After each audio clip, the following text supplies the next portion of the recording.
Good evening students. Mental ability test NMMSல கேட்கக்கூடிய questions model பாருங்கள். 8, 3, 4 நடுவில் 36, 7, 6, 9 நடுவில் 96, 10, 4, 11 நடுவில் என்ன வரும்னு கேட்டிருக்காங்க. இப்போ ஃபஸ்ட்டு 8ஐயும் 3ஐயும் மல்டிப்ளை பண்ணோன்னா 24 ப்ளஸ் 3ஐயும் 4ஐயும் மல்டிப்ளை பண்ணோன்னா 12. அப்போ 24 ப்ளஸ் 12 வந்து 36. அதே போல் 7 6 ஆர் 42, 6 9 ஆர் 54. இப்போ இது ரெண்டையும் மல்டிப்ளை பண்ணோன்னா 96. அதே போல் இந்த சம்மில் பார்த்தீங்கன்னா 10 4s ஆர் 40, 11 4s ஆர் 44. அப்போ ரெண்டையும் ஆட் பண்ணும்போது நமக்கு வரக்கூடிய ஆன்சர் 84. நெக்ஸ்ட்டு இந்த பாக்ஸில் பார்த்தீங்கன்னா 20 இருக்குது. 8 6 4 2 1 5 7 3 நடுவில் 16, 8 11 5 2 நடுவில் என்னன்னு கேட்டிருக்காங்க.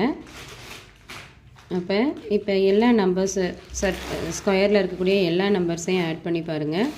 8 + 6 14, 14 + 4 18, 18 + 2 20. அப்போ சென்டரில் வரக்கூடிய நம்பர் 20. அதே போல் இங்கே 1 + 5 6, 6 + 7 13, 13 + 3 16.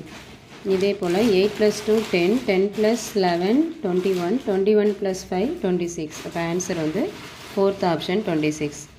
இந்த சம்மில் பார்த்தோம் அப்படின்னா 5 21 2 7 13 6 6 (3). இதில் பார்க்கும்போது 5 ஸ்கொயர் 25, 2 ஸ்கொயர் 4. அப்போ 25ல் 4 மைனஸ் பண்ணோன்னா 21. 7 ஸ்கொயர் 49, 6 ஸ்கொயர் 36. 49ல் 36 போச்சுன்னா 13. அதே போல் இதில் 6 ஸ்கொயர் 36, 3 ஸ்கொயர் 9. அப்போ 36ல் 9 போச்சுன்னா 27. அப்போ நமக்கான ஆன்சர் வந்து ஃபஸ்ட் ஆப்ஷன் 27. தேங்க்யூ.